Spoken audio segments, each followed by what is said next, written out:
Express का number 1 show ताल ठोक के, और आपके साथ मैं हूं अदिति त्यागी। तो लगातार आप देख रहे हैं समरकंद से तस्वीरें आ रही हैं, एससीओ समिट। आज बात होगी इसी समिट की, और इस डिबेट के दरअसल दो पार्ट हैं।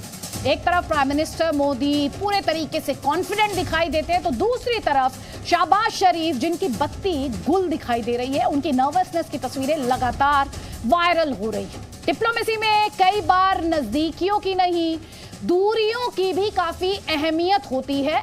पास आकर नहीं बल्कि दूरी बनाकर भी काफी स्ट्रॉन्ग मैसेजिंग देने की कोशिश की जाती है। तो यहां पर आप इस तस्वीर को जरा ध्यान से देखिएगा। एक तरफ आपको प्राइम मिनिस्टर मोदी दिखाई देंगे, तो वो तस्वीर भी हम आपको दिखाएंगे जब आप उस दूरी को देख पाएंगे। ये तस्वीर थोड़ी देर पहले आई थी, प्राइम मिनिस्टर मोदी की टर्की के राष्ट्रपति अर्दोआन के साथ मुलाकात की तस्वीरें, और टर्की का रुख आर्टिकल 370 का एब्रोगेशन रहा हो या फिर पाकिस्तान के साथ उसकी नजदीकियां रही हों, उन्हें लेकर सब जानते हैं कि कैसे कई बार भारत के खिलाफ बयानबाजी टर्की द्वारा की गई है। अब एक बार फिर से ये तस्वीर है जिसके बारे में देखिए, आपको कोने में ये तस्वीर वापस लेकर आइए।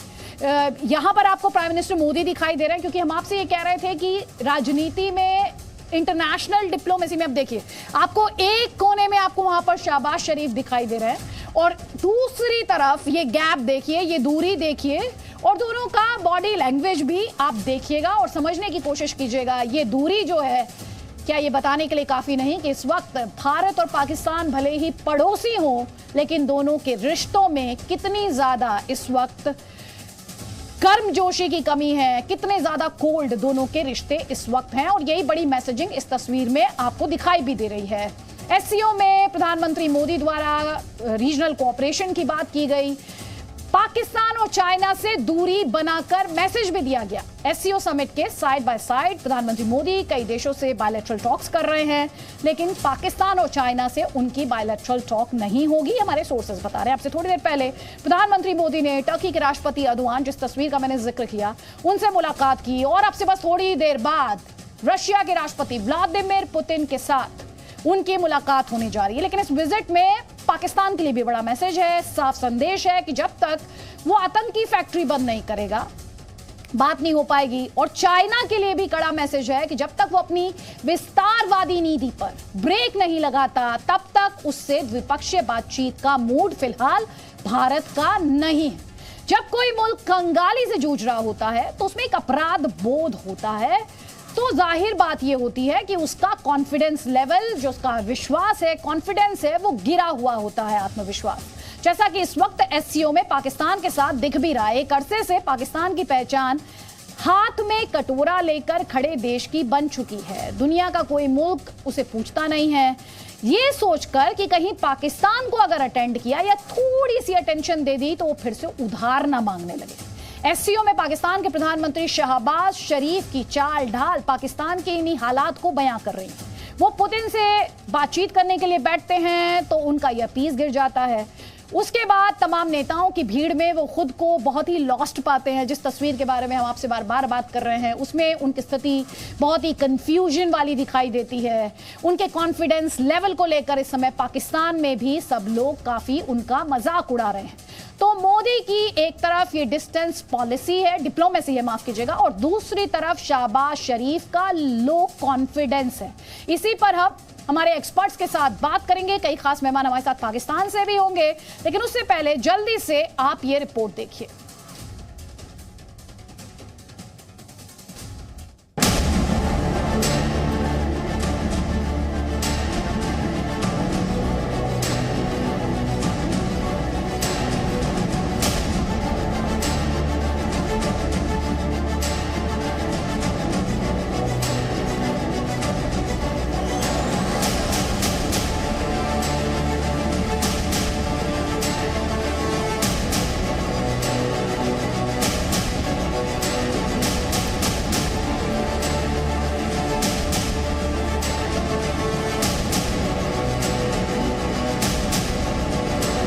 आज 75 साल बाद आज कशकोर लेके फिर रहे हैं।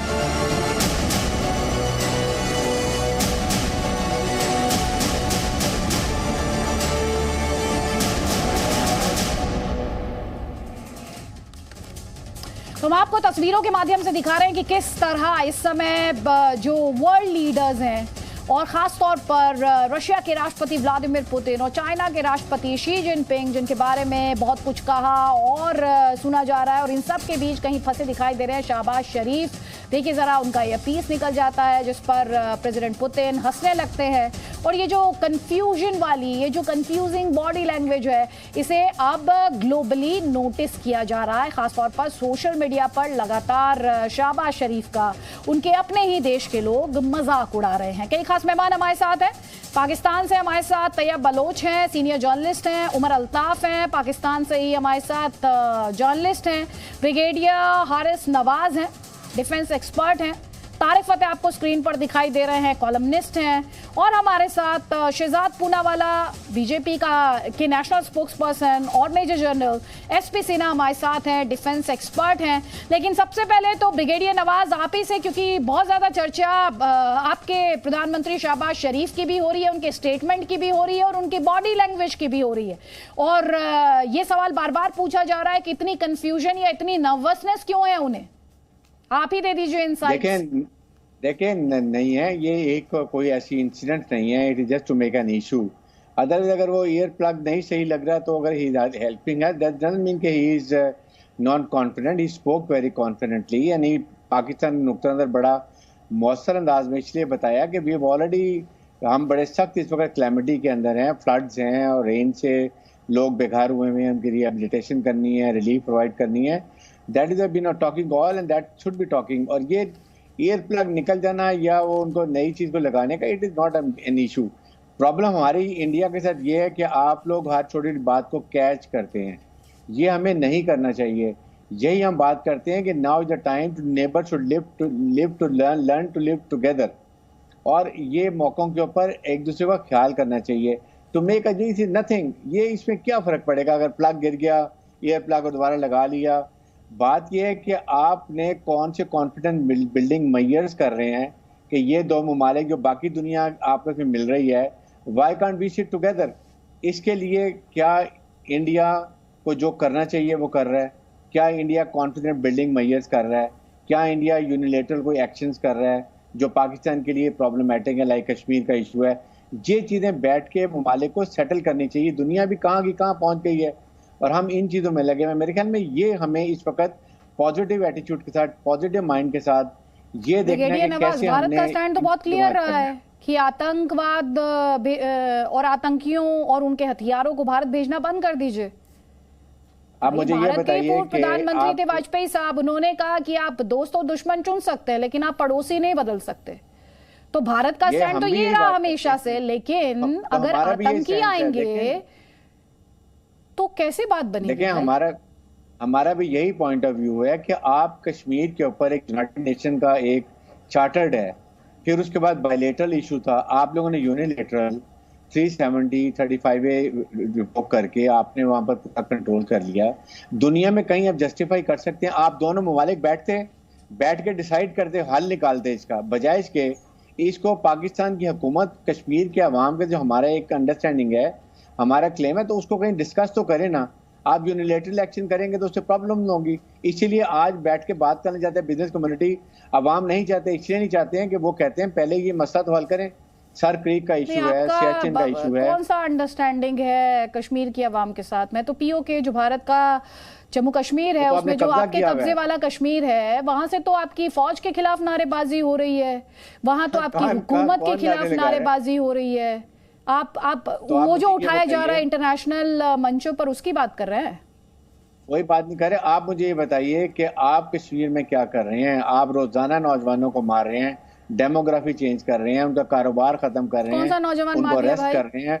पैलेट आपने रोजाना उनके 2-3 नौजवान मार रहे हैं। कौन आपसे कह रहा है? आप आतंकियों को नौजवान तो नहीं, आतंकियों से तो कंफ्यूज नहीं कर रहे हैं? नहीं है, दे आर मुजाहिदीन, दे आर फ्रीडम फाइटर्स।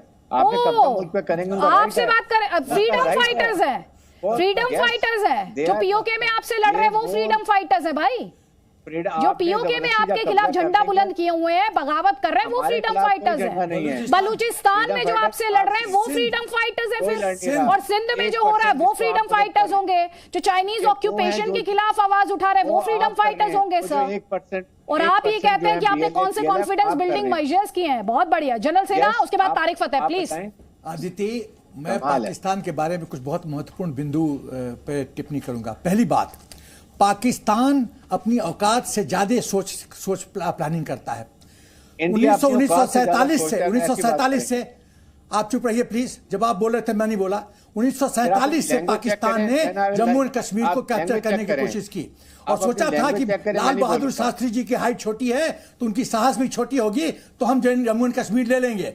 और 65 बार हुआ। हमारी गलती है कि हमने हाजिर पीर लौटाया और समझौता किया, संधि किया और इनको सब टेरिटरी जो हम जीते थे लौटा दिया। 1999 में जब नवाज शरीफ वाजपेयी जी बस डिप्लोमेसी कर रहे थे तो ये मुशर्रफ पीछे से षड्यंत्र कर रहा था। ताज्जुब का देश है कि देश के प्रधानमंत्री को पता नहीं है कि उसका आर्मी चीफ क्या षड्यंत्र प्लान कर रहा है। और ये नियत का और सीबीएम की बात करते हैं ये ब्रिगेडियर साहब, ये इनको कुछ भी ज्ञान नहीं है पॉलिटिक्स का। पूरा ये आप हमेशा धोखाधड़ी करे हो, कसाब को आप भेजते हो। कितने लोगों कितने इनोसेंट लोग की मौत होती है बॉम्बे में और सीबीएम की बात करते हो। सब प्रॉब्लम यहाँ पे है आदित्य कि अब इनको समझ में आ गया है कि ये भिखमंगे हो चुके हैं, हिंदुस्तान के बिना ये जी नहीं सकते। और ये भिखमंगे लोग अब हम रहम की भीख मांग रहे हैं कि सीबीएम करो, दोस्ती करो, पीछे का इतिहास भूल जाओ। हम नहीं भूलेंगे इतिहास। कुत्ते की जो पूंछ होती है ना वो 6 महीना पाइप में रख दो, पाइप निकालो, टेढ़ी की टेढ़ी नजर आती है। हम विश्वास कभी नहीं करेंगे पाकिस्तान पे। पाकिस्तान हिंदुस्तान की समस्या का अंत तभी होगा जब पाकिस्तान की मौत होगी। I am very clear on this. और ये बोलते हैं Jammu and Kashmir United Nations, अरे यूनाइटेड नेशंस का क्या फरमान था बताइए, क्या क्लॉजेस थे बताइए। एक सेकेंड जनरल सेना, क्या आपने वकेट किया? वकेट किया? एक सेकंड जनरल सिन्हा, आराम से बात कर सकते हैं, आराम से बात कर सकते हैं। एक second general Sinha please. United Nations क्या चार्टर क्या बोलता है? ठीक है जनरल सिन्हा, एक सेकंड। ब्रिगेडियर आप कंट्रोल करें, मुझे भी लगता है। क्या कह रहे हैं? देखें बात ये आदित्य सुने, आप गुलबचन जादेव आपका पाकिस्तान में पकड़ा जाता है दहशतगर्दी को वाह देते हुए, बीएलएफ सारे आपके डिफेंस एक सेकंड पहले तो आप एक के बाद एक मैदान छोड़कर भाग रहे हैं, मैदान छोड़कर भाग रहे हैं। आप टेररिस्ट को फ्रीडम फाइटर बताते हैं और आप ये चाहते हैं भारत सीबीएम में हाफिज सईद, मसूद अजहर, सैयद सलाउद्दीन, अजमल कसाब, ये सब कौन है? ये सब कौन है? किसने मारा? नहीं आप ये बताइए ना, क्या कहा था? नेशनल कसाब कहाँ से आया? National heroes Balakot. एक सेकंड, नेशनल हीरोज। मैं यहाँ पर जवाब लूंगी शहजाद पूनावाला। ये आतंकियों को फ्रीडम फाइटर समझते हैं, फिर ये कहते हैं कि सीबीएम क्यों नहीं कर रहे?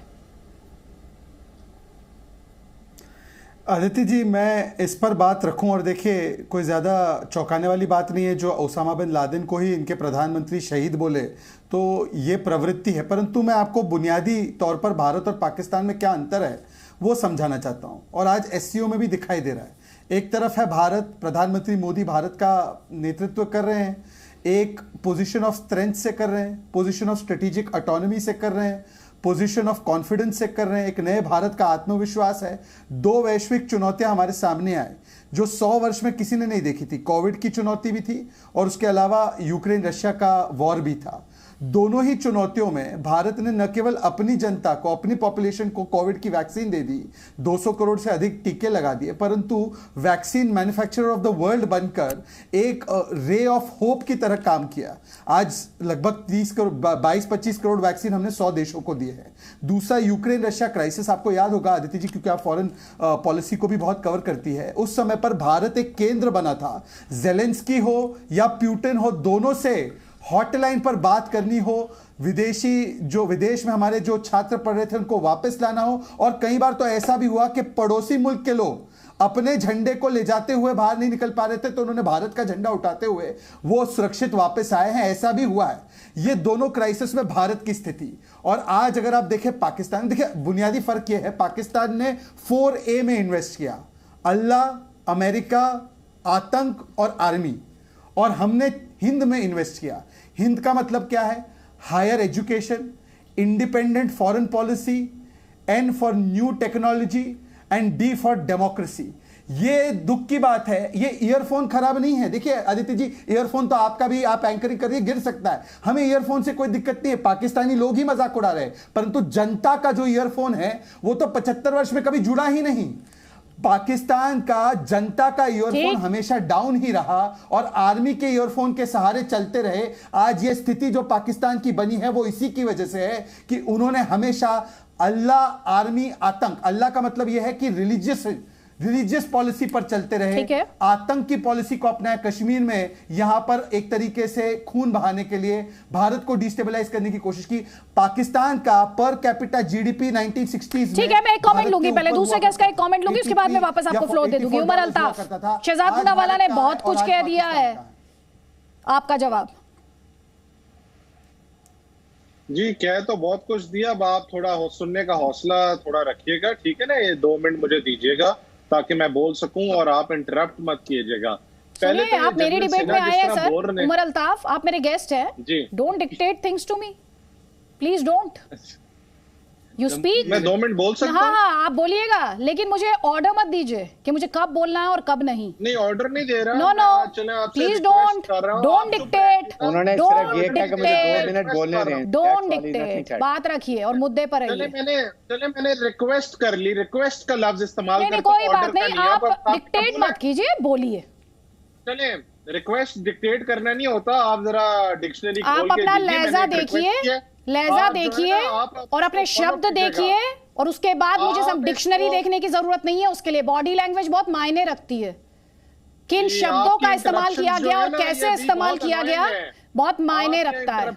कोई बात नहीं, मायने रखता है तो अपने एक गेस्ट को बोलने देना, ये भी बात आपके लिए मायने रखना चाहिए। तो गेस्ट को भी ये याद रखना चाहिए कि वो गेस्ट है और वो डिक्टेट करने नहीं आया या धमकाने नहीं आया। तो आप मुद्दे पर आ जाइए without wasting even a second now, please. उसको भी थोड़ी तमीज without wasting a second, you don't teach तमीज to anybody on this show because nobody needs it from you. चुप कर जाए ना, जब आप चुप कर जाएंगे मैं बोल लूंगा। हाँ, तो मैं चुप हूँ, बोलिए, मुद्दे पर बोलिएगा। जी, पहली बात जो की ये जनरल सिन्हा ने की, ये एक बिल्कुल डिरेंज आर्मी ऑफिसर लगते हैं, जिस तरह की इन्होंने लैंग्वेज और टोन इस्तेमाल की और जिस तरह के शब्द इस्तेमाल किए। आप तमीज से बात करो। जब आप आतंकवाद एक्सपोर्ट करते हो हिंदुस्तान को, साहब को भेजते हो और बोलते डिरेंज आर्मी ऑफिसर। अरे प्रॉब्लम तुम्हारा ये है कि जब तुम्हारा हाथ में मुड़ता हूं ना मैं, जब फैक्ट सामने रखता हूं तो तुम एकदम निरुत्तर हो जाते हो, तुम्हारे पास कोई उत्तर नहीं होता। तुम्हारा सही चरित्र और आईना दिखा देता हूं मैं। तुम क्या हो, तुम कितना घटिया कौम हो, नाम पाकिस्तान रखते हो और आतंकिस्तान हो तुम कितना घटिया हो, तुम हमको डिरेंज बोलते हो। कसाब को किसने भेजा? जनरल सिन्हा। जनरल सिन्हा, कौन है? जनरल सिन्हा, सलाउद्दीन कौन है? जनरल सिन्हा, एक सेकंड, जनरल सेकंड, नहीं, बिल्कुल मैं आपका गुस्सा समझ रही हूँ। कैसे बोल सकता है डिरेंज? नहीं, एक सेकंड प्लीज। ये कैसे बोल सकता है ये?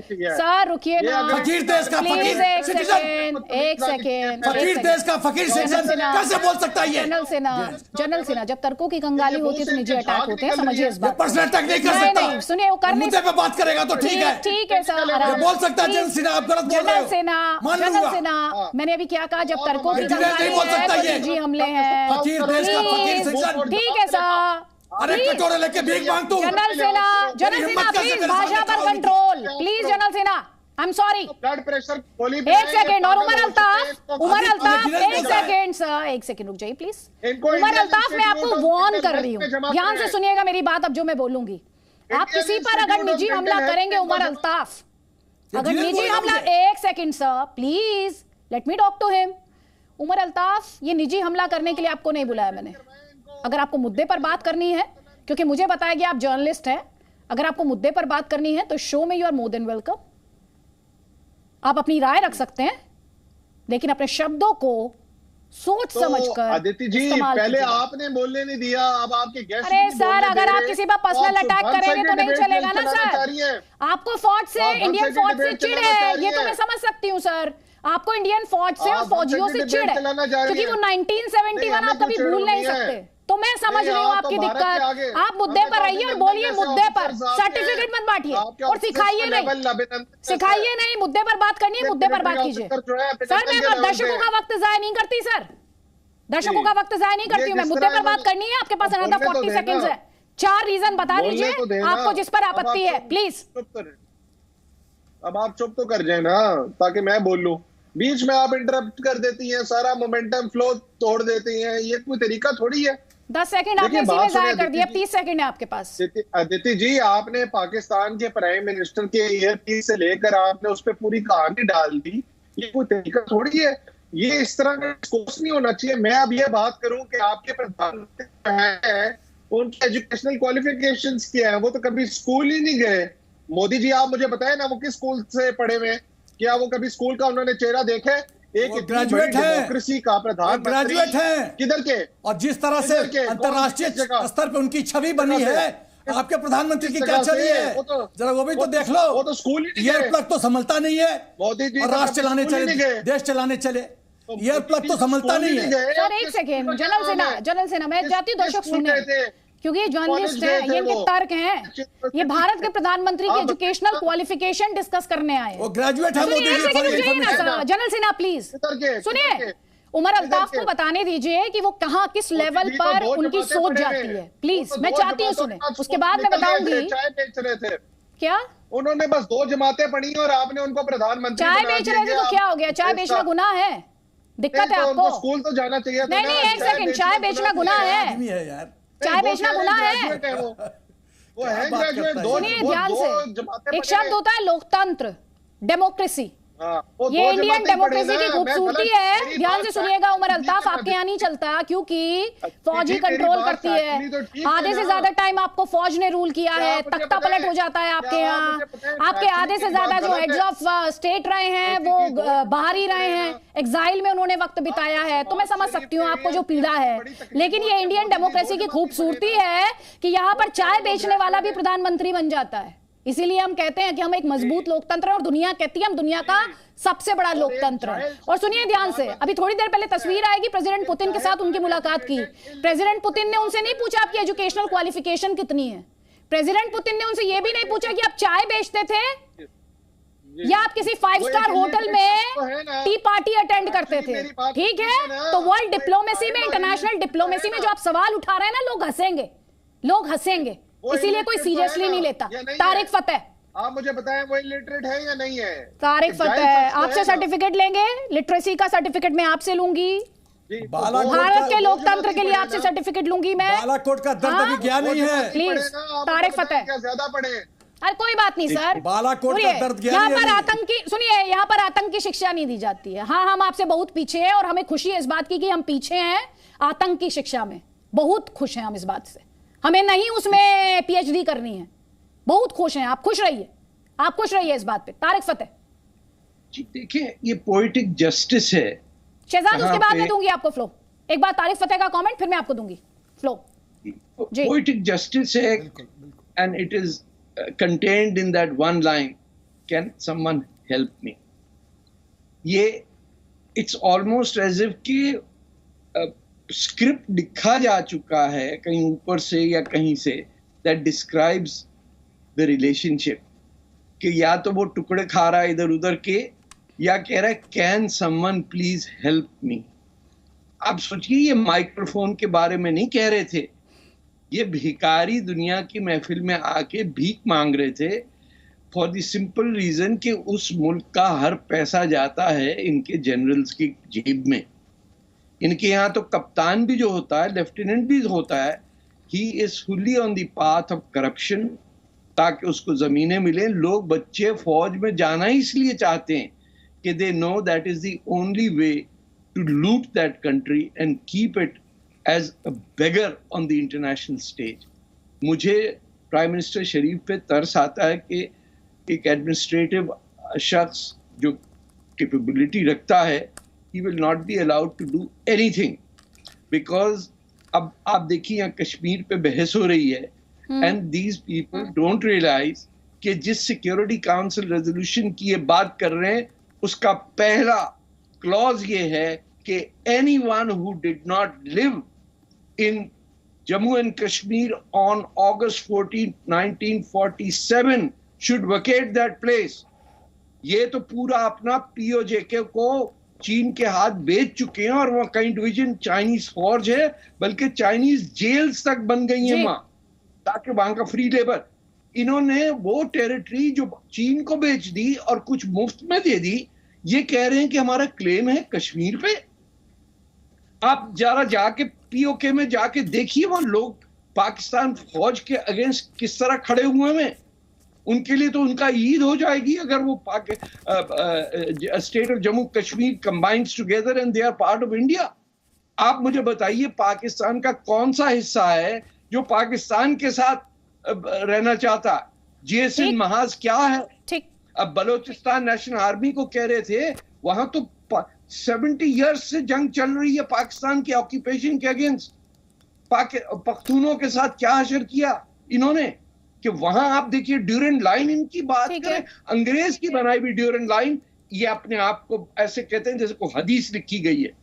इनको शर्म आनी चाहिए और ये भिखमंगों की तरह एक्सेप्ट करें कि that was poetic justice. Can someone please help me? ठीक है, can someone please help me, ये कह रहे हैं तारिक फतेह। तैयब बलोच जी, मैं बड़े महजूज हो रहा हूँ इस पूरी डिबेट से, लेकिन सबसे पहली बात यह है कि तारिक फतेह साहब ने जो कहा उसमें बहुत सारी चीजें ऐसी हैं जो हकैक पर मबनी भी हैं। देखें, पाकिस्तान की सूरत हाल जो है वो भारत के साथ तो हम कंपैरिजन नहीं कर सकते। देखें, वेरी ट्रूली बात, बहुत सच बात यह है कि पाकिस्तान ने एक मुकम्मल एक रजीम जो है वो जो तैयार की, जो दहशत गर्दाना रजीम है। लेकिन सच बात है, पूरी दुनिया कहती है, हम भी मानते हैं। देखें, इतना भारत मुतासर नहीं हुआ उस दहशत गर्दी से जितना हम पाकिस्तानी बजाते खुद इस दहशत गर्दी से मुतासर हुए। हमारे स्कूल मदरसों से लेकर मसाजिद मंदिर सारे इस दहशत गर्दी की जीनत गए हैं। और अफसोस से ये कहना पड़ रहा है कि हमारा जो साबिक वजीर आजम थे वो हमारी पार्लियामेंट में खड़े होके जो सबसे बड़ा दहशतगर्द था उसको शहीद का लकब दे रहे थे और पूरी दुनिया के लिए एक इंतहाई खतरनाक मैसेज गया। लेकिन अब जो है वो हमें सूरत हाल थोड़ी डिफरेंट नजर आ रही है कि तो रजीम चेंज हो गया और हमारी ये कोशिश भी है और नजर भी आ रहा है कि पाकिस्तान जो है वो जो है बेहतरी की तरफ जाए। देखें, इस टाइम पाकिस्तान की सूरत हाल आपने तो बयान कर दी कि हम ऑलरेडी वेंटिलेटर पे थे। हमारी मईशत जो है पाकिस्तान की ऑलरेडी वेंटिलेटर पे थी, IMF के जरिए इंजेक्शन लग रहे थे।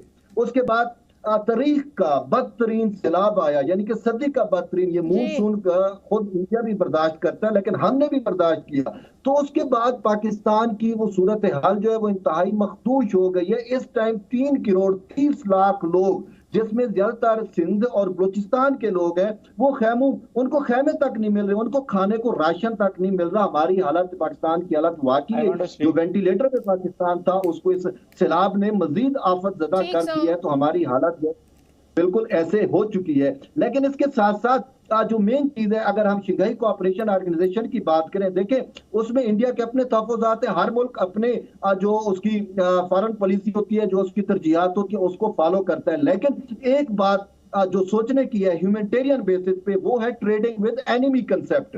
देखें, दुनिया में चीन और जापान बहुत ज्यादा रिवायती राइवल हैं, बट वो ट्रेडिंग विद एनिमी कंसेप्ट के तहत ट्रेड भी कर रहे हैं। और ये कंसेप्ट मुझे नहीं समझ आती कि पाकिस्तान और इंडिया को क्यों नहीं समझ आ रहा। और पाकिस्तान और इंडिया की दुश्मनी की वजह से जो है वो सार्क जैसा रीजनल जो एक प्लेटफॉर्म था वो बिल्कुल डेड हो चुका है। आज पाकिस्तान सवाल ये है, जब टेररिस्ट आएंगे, जब आतंकी हमले कराए जाएंगे भारत में, तो आप कैसे एक्सपेक्ट करते हैं कि भारत बातचीत के टेबल पर आना चाहेगा? मेरा सवाल आपसे ये होगा। पहले शहजाद पूनावाला बहुत देर से इंतजार कर रहे हैं, एक कमेंट में उनका लूंगी, उसके बाद जनरल सिन्हा, प्लीज जल्दी जल्दी। आदित्य जी, देखिए, मुझे हमेशा आपके जो विदेश नीति पर चर्चा होती है वो अच्छा लगता है, परंतु पता नहीं पाकिस्तान से आए हुए मेहमान इस प्रकार की बातें करते हैं। उन्होंने अभी कहा कि हमारे प्रधानमंत्री के विषय में कुछ टिप्पणियां की। देखिए, कम से कम हमारे प्रधानमंत्री ये तो नहीं कहते कि जर्मनी और जापान का बॉर्डर एक साथ है। कम से कम यहाँ पर जो हमारी शिक्षा की जो संस्थाएं हैं वो आतंक का तालीम तो नहीं दे रही, जैसे वहाँ पाकिस्तान के मदरसों ने तालिबान को खड़ा किया है। तो मुझे लगता है, देखिए, आज आप एक सुई नहीं बना पा रहे, हमने एयरक्राफ्ट कैरियर इंडिजीनियस बना दिया है। एक सेकेंड उमर अल्ताफ जी, थोड़ा सा सुनने का भी धैर्य कीजिए ना, आप थोड़ा सुनने का भी तो धैर्य कीजिए। नहीं, आप देखिए कहाँ तक, अगर आप आंख बंद करें, मेरी बात तो सुन लीजिए सर। मैं तो आपके बीच में नहीं बोला, मैं तो आपके बीच में नहीं बोला। शहजाद एक सेकंड रुकिएगा, आपने उसके बाद at least I can expect that from you. One second brigadier Nawaz, मैंने शुरुआत में ही सर आपको 5 मिनट दिए। शुरुआत में ही 5 मिनट सर आपको इंतजार, अगर 6 गेस्ट हैं सर तो हर गेस्ट यहाँ बोलने के लिए ही आया। ब्रिगेडियर साहब, ब्रिगेडियर साहब, हर गेस्ट यहाँ बोलने के लिए ही आया है। और जो सवाल यहाँ पर उठ रहे हैं वो यहाँ पर बीजेपी की सरकार है भाई, बीजेपी की सरकार है, उनको स्पोक्सपर्सन नहीं बोलेंगे क्या? या जवाब नहीं देंगे सर? आपको वक्त मिला है ना, आप इंतजार कीजिए सर, थोड़ा सा इंतजार कीजिए। मैंने वेट किया, आपने आप सेकंड टाइम सबको टाइम दे रहे हैं सर, तो मैं सेकंड टाइम किसी को टाइम नहीं दे रही हूँ। ये शहजाद का सेकंड जवाब है, सिर्फ शहजाद पूनावाला का सेकंड जवाब है। And please don't me explain all these things please. I expect this kind of understanding from my guests. I don't listen to your bully. अरे सर, बुली कौन कर रहा है तो दुनिया देख रही है। आप बुली कौन कर रहा है सारी दुनिया देख रही है। बुली कौन कर रहा है तो आप उस डिबेट में मत जाइए कि बुली कौन है। बुली कौन है ये पूरी दुनिया देख रही है। Please don't try this on, please don't try it on this show. I am requesting you brigadier Nawaz, please don't do it. आपकी मर्जी है, देखें आपको बात रखने के लिए बुलाया, आपने बहुत वक्त जाया किया। इतनी देर में शहजाद पूनावाला की बात पूरी हो जाती है और मैं आपको मंच दे सकती हूँ। तो प्लीज इंतजार कीजिए। मैं नहीं सुन पा रही हूँ साहब आप क्या कह रहे हैं, मैं नहीं सुन पा रही हूँ सर। आपको जवाब देना पड़ेगा तो सुनना पड़ेगा ना सवाल सर, सवाल सुनना पड़ेगा। वाद विवाद में आए सर, भाषण के लिए नहीं बुलाती मैं गेस्ट को, वाद विवाद के लिए बुलाती हूँ प्लीज। अभी जनरल सिन्हा ने भी एक ही जवाब दिया है, उन्होंने भी एक ही जवाब दिया है, तो इंतजार कर लीजिए। Shehzad Poonawalla, I am not going to get intimidated, I am not going to get intimidated please. Shehzad Poonawalla, कोई बात नहीं सर, आप इंतजार कर सकते हैं, करिए सर प्लीज। देखिए Aditi, I would give you the floor. देखिए अदिति जी, जी शहजाद पूनावाला,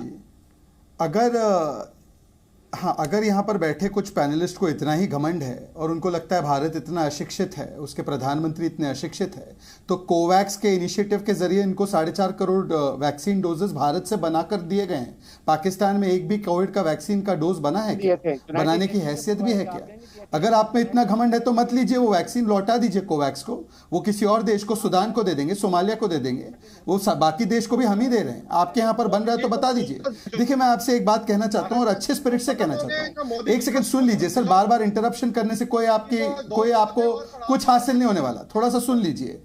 पाकिस्तान आज एक फेल्ड आइडिया है।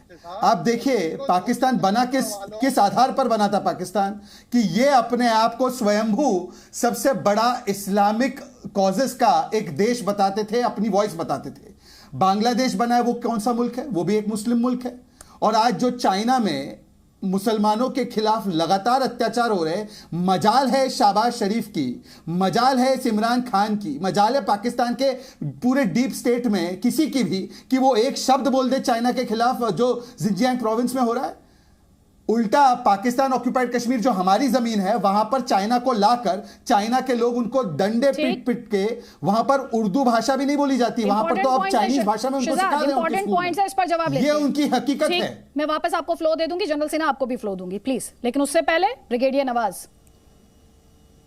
देखें बात यह है कि आप जो ये बात कर रहे हैं कश्मीर में क्या कर रहे हैं आप लोग मुझे बताएं। हमने आपके सामने खुद आपने कहा बायलैटरल इशू हो गया मसला। आप जब गुलबशन यादेव को पाकिस्तान में भेजेंगे, बीएलए और बीएलएफ को आप सपोर्ट करेंगे, टीटीपी को अफगानिस्तान से सपोर्ट करेंगे, तो आप कैसे नेबर अच्छे बनेंगे? और कश्मीर में वादे के कब्जा तो आपने किया, कश्मीर में जो हमारे मुल्क कश्मीर में क्या प्रॉब्लम है? हमारा आपके कश्मीर में लोग जब मरते हैं वो पाकिस्तान के झंडे में अपने आप को दफन करते हैं। ये मोहब्बत है उनकी पाकिस्तान के लिए। जब आपको पैलेट गन से मारेंगे, उनको शहीद करेंगे, उनको डेमोग्राफी चेंज करेंगे, वो आपसे कैसे मोहब्बत करेंगे? वो हथियार तो उठाएंगे, उनका राइट भी है। यही बोलने के लिए आप इतनी देर से बेचैन थे, इसी प्रोपेगेंडा के लिए। बिल्कुल। और ब्रिगेडियर नवाज एक सेकंड रुक जाइए साहब, प्लीज रुकिए। ये जिनेवा कन्वेंशन में राइट है कि किसी मुल्क पे कब्जा कर लो, वो आर्म स्ट्रगल कर सकते हैं, ये उनका राइट है। आपके हिंदू स्टेट में किसी को पैलेट गन से मारा आपने, आपने पैलेट गन से हिंदू स्टेट में किसी हिंदू को मारा आपने, कश्मीरियों को मार रहे हैं आपने, पूरी डेमोक्रेसी चेंज कर दी है। आप वहां पर पंडित लाके वहां बात कर रहे हैं, उनका कारोबार खत्म कर दिया। सुनिए, आप पंडितों के बारे में क्या जानते हैं ब्रिगेडियर नवाज, जरा बताइए मुझे सब पता। क्या पता है? नहीं, मैं सुनना चाहती हूँ पंडितों के बारे में आप क्या जानते हैं? चले गए थे, ये खुद छोड़ के चले गए थे और अब आप इनको वापस लेकर आए जब आपने कब्जा कर लिया। अब बोलने लगे, ठीक है। किसी का सिर से उसकी छत छीन लेना, लाखों की संख्या में लोग अपने घर रातों रात छोड़कर चले जाएं, और आप यहाँ पर ज्ञान देंगे कि अपनी मर्जी से घर छोड़कर चले गए, ये आप ज्ञान देंगे यहाँ पर? आप ही के हथियार थे, आप ही का प्रोपेगेंडा था, आप ही का रेडिकलाइजेशन था, और आप ही के टेररिस्ट थे, आप ही के टेररिस्ट थे जिन्होंने मजबूर किया और उनके सर से छत छीन ली, उनके सर से छत छीनने का काम आपने किया था। और आप यहाँ पर ज्ञान दे रहे हैं, ज्ञान दे रहे हैं। आई थिंक ब्रिगेडियर नवाज को इतिहास पढ़ने की जरूरत है। Maharaja Hari Singh instrument of accession sign किए हिंदुस्तान के साथ, पूरा क्षेत्र अप टू तिब्बत हिंदुस्तान का है। Who are you? आपका जम्मू एंड कश्मीर से क्या रिश्ता है? Who are you? मुझे ये प्रश्न का उत्तर दो। 26 अक्टूबर 1947 को पूरा Jammu and Kashmir including Tibet, including Aksai चीन, इंक्लूडिंग पीओके हमारा है। इसलिए क्या बोलते हो? आपका इतिहास जानते हो? आपको हरि सिंह जी ने आपको क्षेत्र दिया क्या?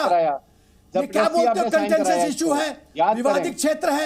जो जमीन हमारा है वो विवाद का क्षेत्र कैसे हो गया? जो हमारा जमीन है, जो हमारा जमीन है, उसके बाद आप लोग कहते हो कि जम्मू एंड कश्मीर में बात करो। क्यों बात करें? जो हमारा है उस पर क्यों बात करें? जो हमारा है हम क्यों बात करें आपसे? ये हमारा जमीन है, हम अपने जमीन की मलकियत पे किसी से एडवाइस नहीं लेंगे कि हमारा जमीन है कि नहीं है। अरे क्या बात करते हो? जितना तुम्हारा आर्थिक व्यवस्था चौपट है उतना तुम्हारी ज्ञान भी चौपट है, वो तुम्हारी उतनी आर्मी भी चौपट है। हारी हुई आर्मी जो हर एक जंग हारती है, और तुम्हारा जो ज्ञान देख रहा हूं मैं ब्रिगेडियर साहब, आप इतिहास पढ़ो थोड़ा सा। महाराजा हरि सिंह को थोड़ा करो, नहीं कर सकते तो मेरे शागिर्द बन जाओ, मैं तुम्हें ज्ञान दे दूंगा कि सत्य क्या है। यूनाइटेड नेशंस में जैसे तारिक फतेह साहब ने कहा, पर वो भी सुन लो उनकी बात। ज्ञान कुछ नहीं है और खाली इस तरह की बातें करते हैं। ब्रिगेडियर नवाज, थोड़ी देर पहले आप कश्मीरियों की बात कर रहे थे ना, कश्मीरियों की बात कर रहे थे। कश्मीरियों के लिए आपका दिल धड़कता है। कश्मीर बिल्कुल क्यों नहीं है, कश्मीर पाकिस्तानी है। एक सेकंड रुकिए ना general Sinha, please please sir please, I want him to be on fact. कब्जा कर लिया पंडितों को आप कहते हैं कि वो अपने घर खुद छोड़कर चले गए। मकबूल शेरवानी को जानते हैं आप? नाम सुना है? सबको जानता हूँ। हाँ हाँ बताइए, कौन थे मकबूल शेरवानी? आपने मुझे ये बताइए कि बुरहान वानी के साथ क्या किया? अरे मकबूल शेरवानी का नाम लिया है मैंने, बुरहान वानी कहाँ सुन लिया आपने? मकबूल शेरवानी, हिंदू मकबूल शेरवानी को जानते हैं आप? मैं आपसे जो सवाल पूछ रही हूँ ये ऐसे हो रहा है कि पूछ रही हूँ सवाल जीके का, जवाब आप मुझे दे रहे हैं साइंस का। सुनिए ब्रिगेडियर नवाज, ब्रिगेडियर नवाज एक बार फिर से सुनिए मेरा सवाल, एक बार फिर से सुनिए मेरा सवाल।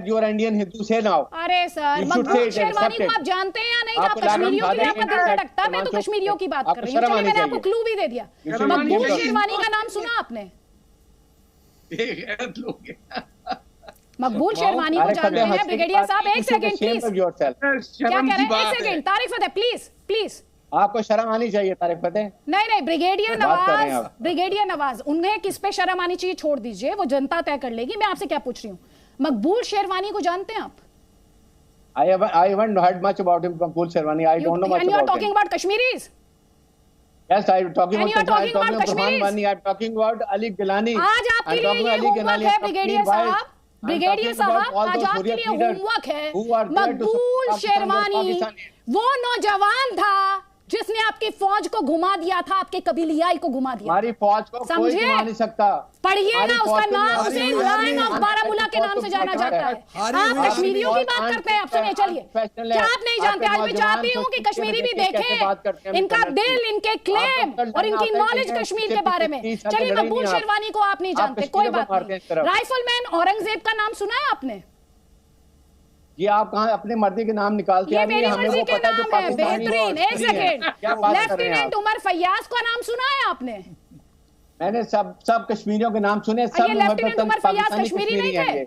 लेफ्टिनेंट उमर फैयाज कश्मीरी नहीं है? सब पाकिस्तानी कश्मीरी हैं। बुरहान वानी का नाम सुना आपने? अच्छा ये तो बताइए। अली अहमद गिलानी का नाम सुना? डीएसपी अयूब पंडित का नाम सुना है आपने? करने दिया था। नहीं आप सुनिए ना, डीएसपी ये देखिए इसको कहते हैं। ये मकबूल शेरवानी को नहीं जानते, ये राइफलमैन औरंगजेब को नहीं जानते, ये लेफ्टिनेंट उमर फैयाज को नहीं जानते, ये डीएसपी अयूब पंडित को नहीं जानते। कैसे जानेंगे?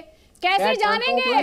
क्योंकि ये हाफिज सईद, सैयद सलाउद्दीन, मसूद अजहर, अजमल कसाब इन्हें जानते हैं। यही दिक्कत है, यही दिक्कत है। जल्दी से कमेंट जनरल सिन्हा आपका, उसके बाद तारिक फतेह, प्लीज जल्दी जल्दी। आपने जो अदिति इन चारों का नाम लिया, ब्रिगेडियर नवाज नहीं जानते हैं क्योंकि वो आतंकी नहीं है। आज के बाद वो हाफिज सईद के चमचे नहीं है। अब ये इनके लिए होमवर्क है, भारतीय हैं, करेंगे कश्मीरियों के बारे में। नवाज आज आके थोड़ा पढ़ाई कर रहे ना इतिहास का, अगले बार हिंदुस्तान के टीवी पे आते हो तो थोड़ा पढ़ाई कर लिया करो यार। ब्रिगेडियर रैंक का मखौल उड़ाते हो, इतना अज्ञानी बनते हो, मतलब पता नहीं कौन सी फौज सेना के ब्रिगेडियर हो, कुछ पता नहीं यार। कुछ पढ़ाई कर लिया कर भाई नवाज साहब, थोड़ा पढ़ाई कर लिया करो हिंदुस्तान टीवी पे आने के लिए। यहाँ अदिति ऐसे बहुत रिसर्च करके आती है ये, और बहुत आप इनको घेर नहीं सकती, ये आपको घेर लेंगी। आप इतना don't make a fool of yourself, आप ना बेवकूफ मत बनाओ हिंदुस्तान के टीवी चैनल्स पे। थोड़ा पढ़ाई करके आया करो, सत्य बोला करो। झूठ का जो जिलेबी छानोगे यहाँ नहीं चलेगा, तुम्हारे पाकिस्तान टीवी पे चलेगा, आदिति के सामने नहीं चलेगा। ये बहुत रिसर्च करती है, समझे? तो ये पढ़ाई करो पहले कि कौन कौन कश्मीरी हैं, और ये एजेंडा जो जम्मू एंड कश्मीर का एजेंडा लेके चलते हो ये नहीं चलेगा। अब तो 370 से इतना पेट में दर्द लगता है, 370 हटने से इतना पेट में दर्द, अभी तो और भी तुम्हारी पूछ टटोली जाएगी। पूछ आप क्या है? जल्दी से कमेंट, ब्रिगेडियर नवाज थोड़ा पढ़ लो, जल्दी से कमेंट यहाँ पर, जल्दी से कमेंट तारिक फतेह, उसके बाद शहजाद पूनावाला, प्लीज जल्दी जल्दी। तारिक फतेह ने क्या करने इंडियन ने? अरे आपको बड़ी तकलीफ हो रही है, बहुत तकलीफ हो रही है ब्रिगेडियर नवाज, आप पहले पढ़ लीजिए। पहले आपको पढ़ना पड़ेगा लायन ऑफ बारामूला के बारे में, कुछ भी बोलने से पहले कश्मीरियों के बारे में, और भूल कर भी कुछ ऐसा मत बोल दीजिएगा कि कश्मीरी हर्ट हो जाए, ये समझ लीजिए। कश्मीर हर्ट होते हैं आपसे जो पहले गन से फायर करते हैं। भाई ब्रिगेडियर, ए जाली ब्रिगेडियर, खामोश, सरेंडर करने के मौका दे देंगे इंडिया वाले, कोई मसला नहीं है। एक कश्मीरी नहीं है पीओके में कश्मीरी जबान बोलने वाला, नॉट वन। ये ऐसा है इनका कश्मीर कि इन्होंने पूरी भाषा कश्मीरी जबान इरेज कर दी। बोल के दिखाओ, बोल के दिखाओ। इनका ऑडियो थोड़ा सा डाउन रखें, ये कुछ भी बोल देंगे, यहाँ कोई सुन नहीं पा रहा है इन्हें, प्लीज तारिक फतेह की आवाज दे दें। हाँ, ये एक शख्स नहीं है पूरे पीओके के अंदर जो कश्मीरी जबान बोल सके। इन लोगों का सिर्फ एक काम है कि they eradicate any culture, any language, anything that does not stand army. Pakistan army actual occupation करती है पाकिस्तान का, वहां के लोगों का। ये निहत्ते सिविलियंस को मारना जानते हैं। इनके जितने मेडल आप देखेंगे जंगों के नहीं है, ये सिविलियंस, निहत्ते सिविलियंस को, पाकिस्तानी को मारने के इनका मेडल होता है। चाहे ये सिंध में मारे, बलोचिस्तान में, और ये तो बांग्लादेश को भूल भी गए। कश्मीर की बात करते हैं, जहां पाकिस्तान बना था ढाका के अंदर, तुमने वो छोड़ के आ गए, सरेंडर करके आ गए कि भाई खाना रोटी दे दो हमें, हमें कुछ नहीं आज मिल रहा। You have no shame, no dignity that the country that defeated you, the Mukti Bahini that threw you out of that land, आप कह रहे हैं कि कश्मीर आपका है। अरे क्लेम करना है तो ईस्ट पाकिस्तान क्लेम करो ना, हिम्मत है तो जाके लड़के दिखाओ। सिविलियन से कैसे लड़ते हो? शर्म नहीं आती तुम्हें? सिविलियन पे गोलियां चलाते हो, मारते हो उनको सड़कों पे। सिंध में क्या कर रहे हो? बलूचिस्तान में क्या कर रहे हो? एक डॉक्टर अल्लाह नजर ने तुम्हारा नाक में दम किया हुआ है, सारे बलोच एग्जाइल में बैठे हुए हैं और तुम ठाठ कर रहे हो। चीन, उन्हीं की दौलत चीन को बेच रहे हो आगे। गवादर पोर्ट पे नेवल बेस बनवा दिया तुमने, बगैर किसी हया के, शर्म के। वहीं की औरतों को रेप करते हो। 50,000 बलोच बच्चों को गायब कर दिया और उनको फॉल्स मिलिट्री काउंसिल क्लैशेस के अंदर डेड बॉडीज प्रेजेंट कर देते हो। सिंध के अंदर कहां गई हैं वो सारी जिनको अरेस्ट किया? अभी कल MQM के लड़के निकले, 6 साल पहले अरेस्ट किया था। The dead bodies were found. Karachi के लड़के, क्या बात करते हैं आप? समबॉडी हेल्प मी, ये याद रखिएगा, ये आपका मोटो। चलिए, अभी आप कह रहे थे ना कि बांग्लादेश क्लेम करके दिखाओ, वहां भी इंडियन फौज के सामने सरेंडर कर दिया था और शो में भी सरेंडर कर दिया, और ब्रिगेडियर नवाज जो है वो मैदान से चले गए हैं। जल्दी से एक कमेंट यहाँ पर शहजाद पूनावाला आपका, और उसके बाद उमर अल्ताफ, उसके बाद 10 सेकंड मुझे भी दें। जी जी जनरल सिन्हा मैं दूंगी उसके बाद। देखिए मैं चाह रहा था कि अगर ब्रिगेडियर नवाज रहते तो मैं उनसे पूछता कि अभी तक उन्होंने चीन जो कर रहा है, ये सवाल आप उमर ये तो अल्ताफ उनकी से पूछ सकते पाकिस्तानी हैं। फौज की सबसे बड़ी खास नहीं, पर उनके आर्मी की एक खासियत हमेशा रही है, भारत के सामने हमेशा मैदान छोड़कर ही भागना पड़ा है उन्हें, तो अच्छी बात है। पर देखिए ऐसा है कि आज भी कोई भी यहाँ पर बैठा हुआ पाकिस्तानी एक भी बार चीन के खिलाफ जो वो अत्याचार करता है वहाँ के मुसलमानों पर एक भी शब्द नहीं बोल पा रहा है। मैं उमर अल्ताफ से पूछना चाहता हूँ, चलिए ब्रिगेडियर साहब चले गए, आप आसमा शफीक को जानते हो?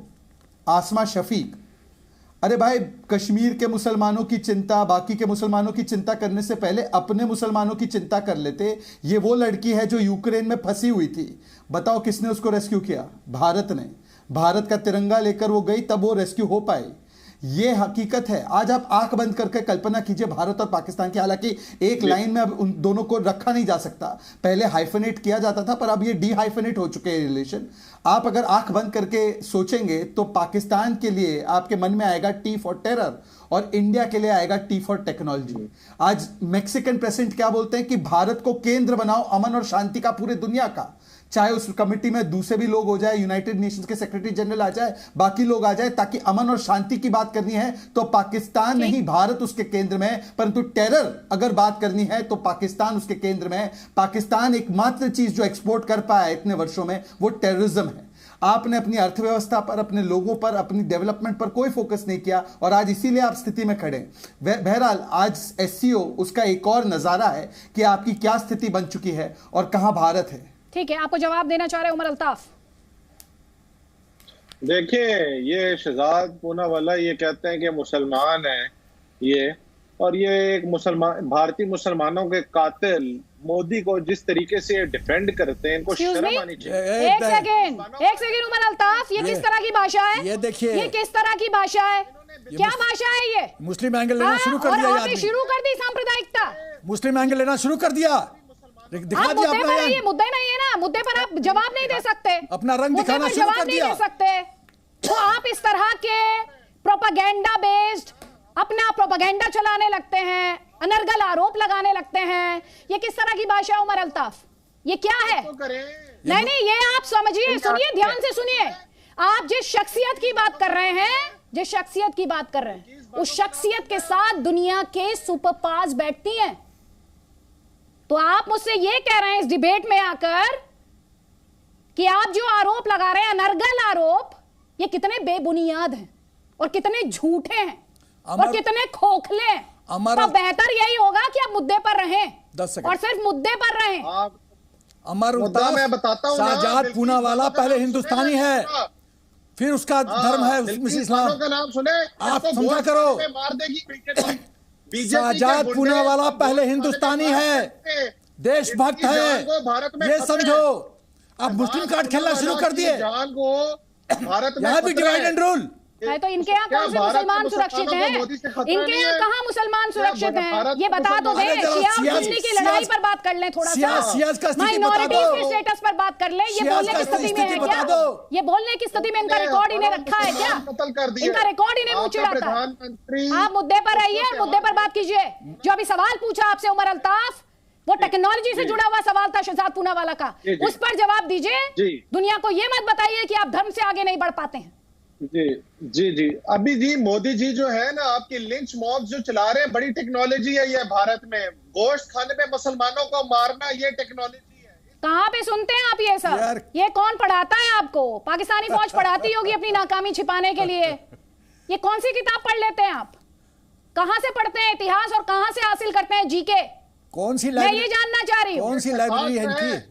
ये शहजाद जो है, इसको अपनी जान का खतरा है मोदी से। अच्छा, इसलिए ये तभी डर के मारे। Oh my God, Shehzad Poonawalla डरे हुए हैं और मुस्कुरा रहे हैं। शहजाद पूनावाला, उमर अल्ताफ डरे हुए, शहजाद पूनावाला मुस्कुरा रहे हैं। और अब आप शहजाद पूनावाला की जुबानी सुनिए उनकी डर की कहानी कि कितने खौफजदा वो हैं, कितने सहमे हुए हैं शहजाद पूनावाला। इसकी कहानी देखिए, उमर अल्ताफ की समस्या ये है कि उनके मन में हिंदू विरोध और हिंदू नफरत इस प्रकार से कूट कूट कर भरा है कि आज वो मोदी के लिए प्रकट हो रहा है। ये उनकी गलती नहीं, ये इनको सिखाया गया है, ये इनको बताया गया है। मैं उमर अल्ताफ से एक ही बात पूछना चाहता हूँ, पाकिस्तान में आगा खानी जो मारे जाते हैं वो कौन मार रहा है? वहां पे जो शिया मारे जाते हैं वो कौन मार रहा है? अहमदिया जो मारे जाते हैं वो कौन मार रहा है? भारत की तुलना मत कीजिए आप। भारत में जब उज्ज्वला गैस सिलेंडर मिलता है तो वो मिलता है शबनम को भी और शिल्पा को भी।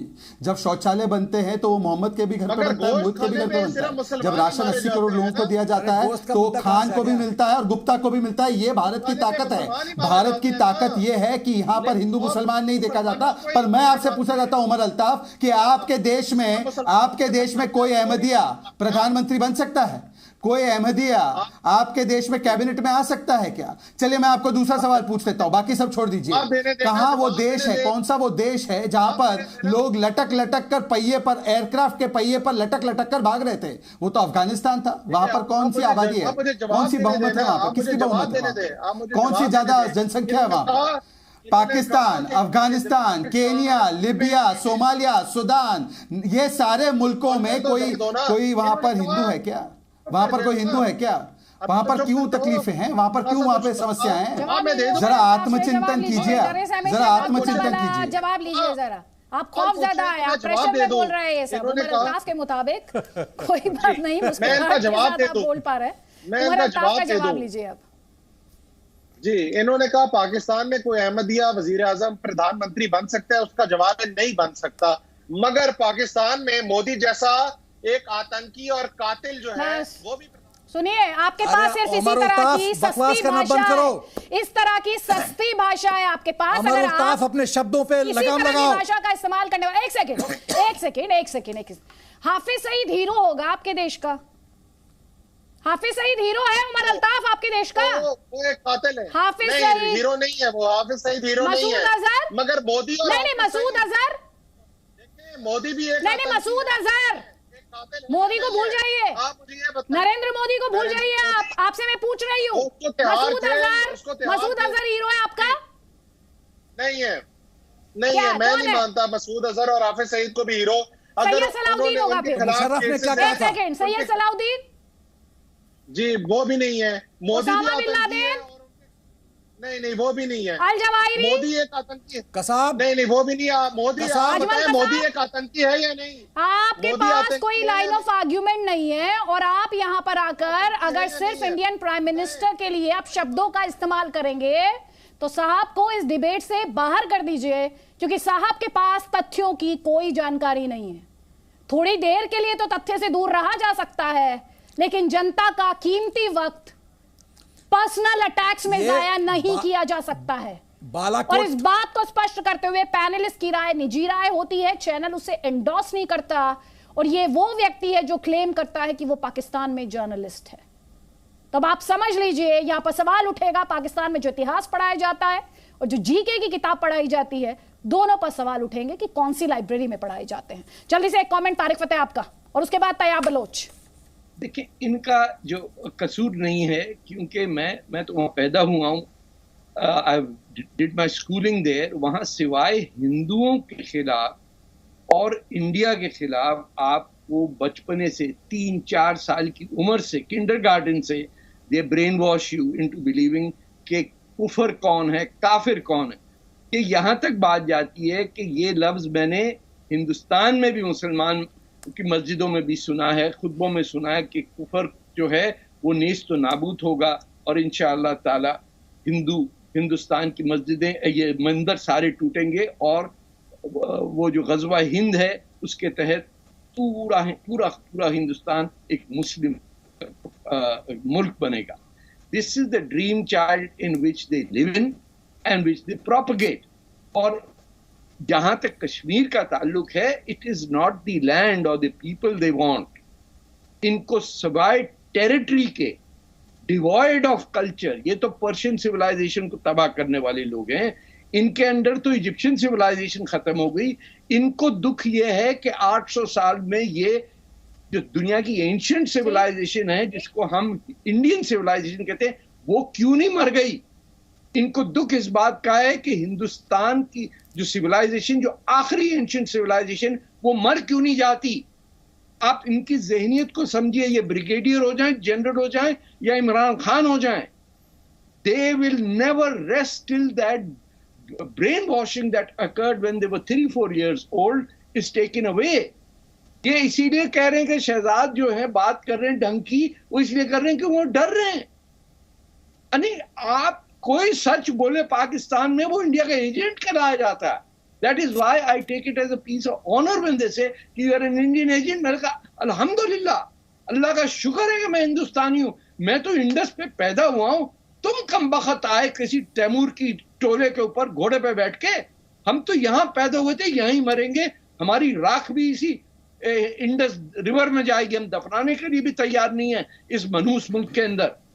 ये सिर्फ सिविलियंस को और गरीब लोगों को मारना जानते हैं। हशर देखिए कि गुर्बती खत्म हो रही उस मुल्क से। टेंट नहीं है, खाने को नहीं है, औरतें बेचारी, टॉयलेट नहीं है कहीं उस मुल्क में, और ये बैठे टैंक खरीद रहे हैं, जहाज खरीद रहे हैं, F-16 को रिफर्बिश कर रहे हैं। ठीक है, बेशरम बेगैरत। इसी बीच बड़ी खबर है, पाकिस्तान के विदेश मंत्री बिलावल भुट्टो जरदारी का बयान है ये। FATF लिस्ट से बाहर आने की उम्मीद है, ग्रे लिस्ट में है पाकिस्तान, वहां से बाहर आने की उम्मीद जता रहे बिलावल भुट्टो जरदारी। बोले SCO में जो बैठक हुई है उसके बाद इसकी उम्मीद बढ़ गई है। आप जानते हैं SCO समिट हो रहा है और उसी दौरान ये स्टेटमेंट बिलावल भुट्टो जरदारी का, जिसमें वो उम्मीद जता रहे हैं कि जो ग्रे लिस्ट में पाकिस्तान है उससे बाहर आ पाएगा। आपको याद होगा एक दौर वो भी रहा जब FATF की ब्लैक लिस्ट में जाने का खतरा लगातार पाकिस्तान पर मंडराता रहा। अभी थोड़े दिन पहले वो खबर भी आई जिसमें पाकिस्तान द्वारा, सोचिए ज़रा अपने आप में कितनी बड़ी कॉन्ट्रडिक्शन है कि पाकिस्तान द्वारा तालिबान को अफगानिस्तान में चिट्ठी लिखी गई कि मसूद अजहर जो है वो अफगानिस्तान में है और उसे पकड़ा जाए। वो चिट्ठी भी काफ़ी सुर्खियों में रही थी और अब पाकिस्तान के विदेश मंत्री उम्मीद जता रहे हैं कि FATF की ग्रे लिस्ट से पाकिस्तान जल्द ही बाहर आ जाएगा। जल्दी से एक कमेंट यहाँ पर तैयब बलोच, उसके बाद जनरल सिन्हा और शहजाद पूनावाला। लेकिन मसला पता क्या है? मसला एक सिंपल सी बात है, हम यानी कि खुसूसन जो पाकिस्तान के अंदर कौमियतें हैं वो भी तंग हैं। लेकिन मसला ये है कि हम ये कहते हैं कि जो पाकिस्तान के ऊपर, जो पाकिस्तान में साहिब इख्तियार हैं, जो साहिब इक़्तिदार हैं, वो लोग भी तो इंडियन है। देखिए अब जो बलोच है वो तो कभी इंडियन नहीं रहा। सिंध है या सिंधी है वो सिंध की कौमियत है, पश्तून है वो पश्तून की कौमियत है, वो तो इंडियंस नहीं रहे। लेकिन ये जो आपके बाजवे हैं, ये राणे हैं, ये राजपूत हैं, ये तो इंडियन की कौमियतें हैं और यही पाकिस्तान में पावरफुल है। हमारा गिला ये है कि ये भारत और ये मिलकर हम जो यहाँ पे पाकिस्तान की कौमियतें हैं उनको मार रहे हैं। देखें बात ये है कि बलोचों को कहा जाता है, ये वेरी ट्रू है और ये सच है, बलोचों को कहा जाता है कि ये भारत के एजेंट हैं। लेकिन आज तक इंडियन आर्मी के अंदर एक बलोच नहीं है। लेकिन जब हम इंडियन आर्मी को देखते हैं उसमें राणे राजपूत तो है, मजहब को छोड़ दें। बात यह है कि यहाँ पे अगर बाजवा होगा, उसका कोई मुसलमानों वाला नाम होगा, तो इंडिया में जो बाजवा होगा उसका जो है वो अपना जो है वो दूसरा नाम होगा। लेकिन कौम तो उनकी एक है। हमारा मसला ये है, मैं आपका पॉइंट नहीं समझ पा रही हूँ। तैयब बलोच क्या कहना चाहते हैं? मेरा पॉइंट सिंपल और वाज़ेह। PM शरीफ साहब एक छोटा सा सवाल ले लीजिए सर। PM साहब ले लीजिए।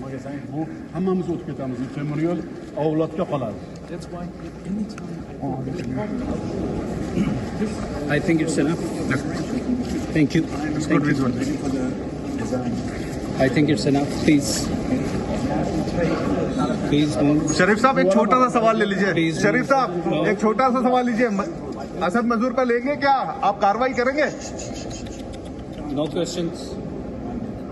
देखिए सवाल पूछा गया मसूद अजहर को लेकर पाकिस्तान के प्रधानमंत्री शहबाज शरीफ से, उन्होंने कहा नो क्वेश्चन। चुप्पी साध ली शहबाज शरीफ ने। इसी चिट्ठी का जिक्र मैं थोड़ी देर पहले कर रही थी जब उस चिट्ठी को लेकर ये खबर आई कि लिखी गई है वो चिट्ठी तालिबान रजीम को अफगानिस्तान में, और कहा गया है कि मसूद अजहर जो है वो अफगानिस्तान में है और उस पर एक्शन लिया जाए। आज जब शहबाज शरीफ से यही सवाल पूछा गया कि एक्शन लेंगे आप मसूद अजहर पर, तो उस पर चुप्पी साध गए, ये कहते हुए कि नो क्वेश्चन। ये बताने के लिए काफ़ी कि पाकिस्तान किस तरह से डिनायल स्टेट, जैसा कि तमाम एक्सपर्ट्स उसे करार देते हैं। और कई खास मेहमान लगातार हमारे साथ हैं, आगे हम बढ़ेंगे, लेकिन उससे पहले हमने योग गुरु बाबा रामदेव से बात की थी, वो भी हम आपको सुनवाएंगे और साथ ही वो तस्वीर भी हम आपको दिखा रहे हैं जब शहबाज शरीफ बाहर आ रहे थे अपनी एक मीटिंग के बाद और उस पर उन्होंने चुप्पी साध ली। सुनिए। शरीफ साहब एक छोटा सा सवाल ले लीजिए। शरीफ साहब एक छोटा सा सवाल लीजिए। असद मजदूर पर लेंगे क्या? आप कार्रवाई करेंगे? शरीफ साहब एक छोटा सा सवाल ले लीजिए। शरीफ साहब एक छोटा सा सवाल लीजिए। असद मजदूर पर लेंगे क्या? आप कार्रवाई करेंगे? शरीफ साहब तो मसूद अजहर पर कार्रवाई करने से जुड़ा हुआ सवाल था कि क्या आप मसूद अजहर पर एक्शन लेंगे, क्या आप कार्रवाई करेंगे। इस पर चुप्पी साध ली शहबाज शरीफ, पाकिस्तान के प्रधानमंत्री। लगातार अपने ही मुल्क में उनका मजाक उड़ाया जा रहा है और यहाँ पर जब उनसे सवाल पूछा गया कि क्या आप एक्शन लेंगे, उस पर उनका जवाब था नो क्वेश्चन। जनरल सिन्हा बात उठा रहे जल्दी से। हाँ आदित्य, मैं इसका दूसरा स्वरूप दिखाना चाहता हूँ। ये जो प्रधानमंत्री पाकिस्तान के बोल रहे नवाज शरीफ साहब, नो क्वेश्चन, मैं इंटरप्रेट करता हूँ कि सवाल नहीं पैदा होता है कि मैं मसूद अजहर के खिलाफ कोई कार्रवाई करूँ। मैं ये इंटरप्रेट कर रहा हूँ। नो क्वेश्चन मतलब सवाल नहीं पैदा होता मैं एक्शन लूँ। ये इंटरप्रिटेशन बहुत पर्टिनेंट है क्योंकि, और ये बहुत ही इंटरेस्टिंग इंटरप्रिटेशन है एक्चुअली। और जनरल मुशर्रफ ने क्या कहा था, हाफिज सईद ऐसे ऐसे लोग मेरे नेशनल हीरो हैं, वो मेरे एसेट हैं, ये समझिए इस बात को। और मुझे तो तरस आता है यूनाइटेड नेशंस के फंक्शनिंग फॉर एफएटीएफ के फंक्शनिंग पे। कोई जुडिशियल सिस्टम ऐसे में होता है कि पांचों के पांचों जजेस या 13 देश हाँ बोले किसी बिंदु पे, रूल ऑफ मेजॉरिटी होता है। जब 10 देश कर रहे हैं कि ब्लैक लिस्ट में डालो, क्यों नहीं पाकिस्तान को ब्लैक लिस्ट में डाला जाता? क्योंकि उसके पास टर्की और चाइना की शील्ड आ जाती है। तो 3 देश डिसाइड करेगा, 10 का विजडम। शहजाद पूनावाला एक कमेंट करना चाह रहे, जल्दी से उनका कमेंट।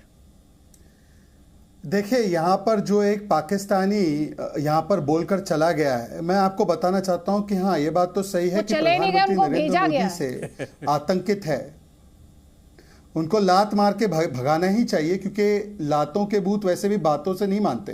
परंतु हाँ मैं ये बात मानना चाहता हूं कि प्रधानमंत्री मोदी आतंकित तो करते हैं, जो इस देश के खिलाफ षड्यंत्र रचते हैं 1000 कट से ब्लीड करने का, उनको वो आतंकित करते हैं।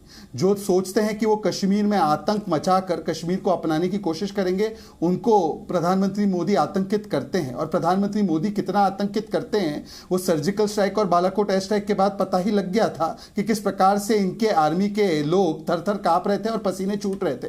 तो हाँ ये हम मानते हैं कि पाकिस्तान को और पाकिस्तान के मंसूबों को और पाकिस्तान के दहशतगर्दों को प्रधानमंत्री मोदी और भारत की सेना आतंकित करती है। परंतु हाँ देश में जो हमने जिस प्रकार से पूरे देश में, चाहे वो भारत का एक प्रतिनिधित्व करने का काम हो या दुनिया का प्रतिनिधित्व करने का काम हो, तो अगर कोई देश को भारत को मानता है कि आज अमन और शांति का प्रतीक है तो वो भारत है। परंतु सवाल ये बनता है कि देखिए पाकिस्तान की एक ही गलती है, ताउम्र एक ही गलती करता रहा कि धूल चेहरे पर थी, पाकिस्तान आईना साफ करता रहा। इसी नीति की वजह से आज जो हमारे हिंदू भाई बहन पाकिस्तान में रहते थे वो 23% से गिरकर 2% पर आ गए हैं। ये वही हिंदू विरोधी भावना है जिसके बारे में तारिक फतेह बोल रहे थे, जिसके खिलाफ कभी वो मोदी के खिलाफ इस प्रकार की भाषा इस्तेमाल करते हैं, कभी वो भारत के खिलाफ इस प्रकार की भाषा इस्तेमाल करते हैं। और जो भी आपने कहा कि धूल चेहरे पर थी और आईना साफ करता रहा, इसीलिए जो तमाम एक्सपर्ट्स हैं पाकिस्तान को स्टेट इन डिनायल कहते हैं। आपसे भी मेहमानों का, मेरे पास वक्त का अभाव है, बहुत बहुत शुक्रिया हमारी डिस्कशन में शामिल होने के लिए।